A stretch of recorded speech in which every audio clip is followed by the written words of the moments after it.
out last year, last Advent season. If you have that book, I want you to take it out from your bookshelf. My voice got really loud all of a sudden. But, wipe off some dust because we're going to be reading that book again. But if you weren't here last year or you really, truly, lost it, come see me after service. I'll hand you that book again. We're going to be doing this Advent devotional as a congregation together. And I want us to read the day one of that devotional together. It's lengthy, but try not to zone out. Very important chapter of the book. It talks about what Advent is all about. Next slide.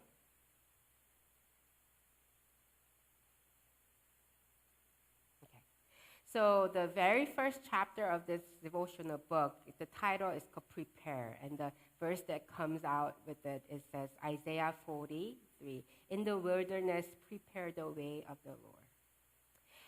I'll read it for you guys. Read it along with your eyes, okay? Advent is all about preparing ourselves for the coming Messiah, who has already come in the past, continually comes to us in the here and now, and will come again in the future. The question we ask today is this: how do we prepare ourselves for that He can come into our lives, into our relationships, and into the fractured and broken world we live? In Isaiah 40, we find 3 preparation hints. First, we prepare by clearing a straight path through the wilderness. The wilderness is a lonely place. We are surrounded today by so many people living in loneliness. Often, the Christmas season accentuates that loneliness. Connecting with a lonely person can open a pathway for Jesus to touch his or her life. Or when we find ourselves feeling lonely, we can risk connecting with someone who may help us meet Jesus anew. Second, we prepare by leveling the mountains and the valleys. Mountains and valleys symbolize those barriers that makes us feel as though we are separated from Jesus.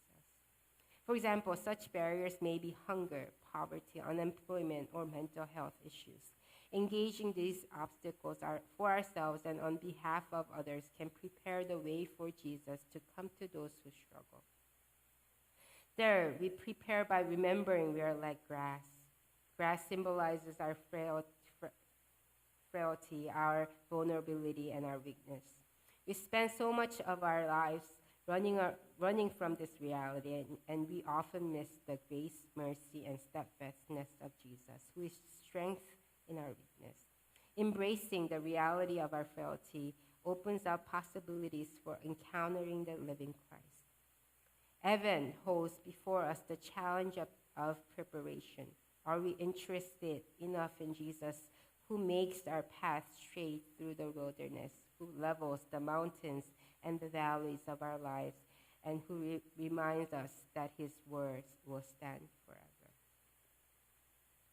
That was the day one of the devotional book that I was sharing with you. As this devotional teaches us, Advent is all about preparing, all about remembering how Jesus came to earth 2,000 years ago, and preparing ourselves for Jesus who will come again. We often forget, because of our business in life, that Jesus is continually working in our lives, and he will come again as he came before. So we need to live our lives in preparation for his coming. How are you living your life in preparation of Jesus' second coming?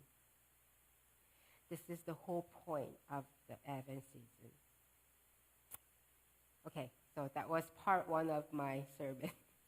Let's dive into my real sermon today. We started a series of sermon series called Basics of Christianity, where we looked at the real meaning of the Lord's Prayer, right? We've been going through very slowly. It took us, 3 months to go over the Lord's Prayer very slowly, and we are at the last weeks of that sermon series. So today and next 2 weeks, I'm going to be going over yours is the kingdom, yours is the power, and yours is the glory. So today is the yours is the kingdom. I preached on this topic a few times before, right? The kingdom of God. What does it mean? What's important about this topic? But I really felt like today there's a message that God wanted to speak to all of you today. Any indecisive people out there? Any indecisive people who have hard time making decisions? Those of us who stand at the Dunkin' Donuts for a good 10-15 minutes just because we can't choose whether we want iced coffee or hot coffee, or do we want hot chocolate or smoothie, Such is the dilemma. This dilemma happens so much in Korean Chinese restaurant. People just couldn't decide whether they want jjajangmyeon or jampong, right? So some genius made this dish called jamjamyeon, right? You get the best of both worlds. You get the jjajangmyeon and the jampong together, right? And it would be so wonderful if our lives worked that way, right? If we could have both the iced coffee and hot coffee, right? But as we all know, our life doesn't work that way. Everywhere we turn, we have to make a decision. As soon as we open our eyes in the morning, we have to make a decision. We have to decide whether we're going to brush our teeth first, or are we going to wash our face first, or are we going to drink our coffee first, or are we going to pray first? What are we going to do? We have to make a decision. Next, we have to make a decision on what we're going to eat for breakfast. Are we going to eat cereal? Are we going to eat rice? What are we going to eat? Then we have to decide, cold winter in Albany. Are we going to wear like a thick sweater, or are we going to wear something thin so I could, wear a thick coat over it? Another decision. Decisions everywhere. Something new I learned as I was preparing this sermon. Did you know that severe indecisiveness is actually an indicator of mental condition? Did you know this? For example, big issue with people with ADHD, attention deficit people, is that they just cannot decide what they want to do. So they decide to do one thing, and they move on to another thing. And then they move on to another thing. They just cannot focus on doing one thing for a long time because they're indecisive. And if the cycle continues, it brings detrimental consequences in life, as you can imagine, right?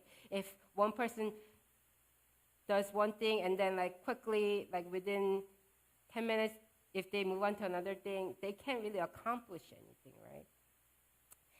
This tendency of indecisiveness is troubling, not only in the physical realm, but in the spiritual sense as well. And I think this is the biggest reason why Christians all over the world, churches all over the world are struggling so much. So many Christians, so many of us want God's love and His blessing, His comfort, but we also want the blessings of the world, the comforts of the world. Those of us who have one foot in the church and one foot in the world. They come to church, they worship God, they serve God, they say they love God, but they're also holding on to the world. They love the world and the comfort that the world offers. They just cannot give up the security, the power the money offers, the fame offers, the pleasures of the world. Have you ever questioned why you're not experiencing the fullness of God the Bible talks about? Have you ever questioned, why is my faith so weak? Have you ever questioned, why am I constantly falling into sin over and over again, even when I don't want to sin? The answer to all of this question is that it is because we are spiritually indecisive. Today, we read from John chapter 17, right? These are the prayers of Jesus right before his crucifixion. He said, you guys are not of the world any more than I'm not of the world. This is so important for us to remember. This world that we're living in, this is not Jesus' kingdom. Jesus is not of this world. And it shouldn't be ours as well. Let me ask you that hard question, which I want you to really think about throughout today, throughout this week. Do you belong to Jesus, or do you belong to the world? Where is your citizenship? Are you a citizen of Jesus' kingdom, or are you a citizen of the world? The answer should be one or the other. It cannot be both. Either you belong to Jesus, or you belong to the world. God warns of this indecisive Christians in the book of Revelation in this way. Let's read it together. There's a PowerPoint. I know your deeds, that you are neither cold nor hot. I wish you are either one or the other. So because you are lukewarm, neither hot nor cold, I'm about to spit you out of my mouth. Here I am, I stand at the door and knock. If anyone hears my voice and opens the door, I will come in and eat with that person, they with me. God said he wants to spit out lukewarm Christians. Imagine you order a lukewarm coffee just because you cannot decide whether you want iced coffee or hot coffee. How nasty, right? Lukewarm coffee. This is what God feels toward those people who have one foot in the church and one foot in the world. This is how God feels toward people who come to church on Sundays but live the rest of the week for the world. I'm praying for all of us to make that decision. When Israelites struggle with this spiritual indecisiveness, this is how Joshua, their leader, right, challenged them. And I want us to read this together out loud. Okay, Joshua 24:15. Now, fear the Lord and serve him with all faithfulness. Throw away the gods of your ancestors, worship beyond the Euphrates River and Egypt, and serve the Lord. But if serving the Lord seems undesirable to you, then choose for yourself this day whom you will serve, whether the gods of your ancestors served beyond the Euphrates, or the gods of Amorites, in whose land you are living. But as for me and my household, we will serve the Lord. Amen. Can we read that one more time? But as for me and my household, we will serve the Lord. Today, I want to challenge you as Joshua challenged the Israelites. I know that none of us have like little statues, sitting in our house that we bow down to every day, right? But all of us have something that we treasure, that we love more than God. When the troubles of life come, who do you turn to? Where do you turn to? When the important life decisions like, where to move, what kind of career, should I have, what kind of major am I going to have, where do you weigh your decisions? Is it people? Is it money? Do you want to make the most money? Is it security? Is it comfort? Is it success? What is it? These are the very idols that we hold on to and that God detests. And God is challenging us today. Are you going to worship those things? Are you going to worship money? Are you going to worship me? Are you going to worship fame, or are you going to worship me? Are you going to worship your career, or are you going to worship me? Are you going to worship your comfortable life, or are you going to worship me? This is the question that God is asking all of us. To all of us, Jesus is extending an invitation. As we read at the Revelation, right? I'm at the door. I'm knocking on the door of your heart.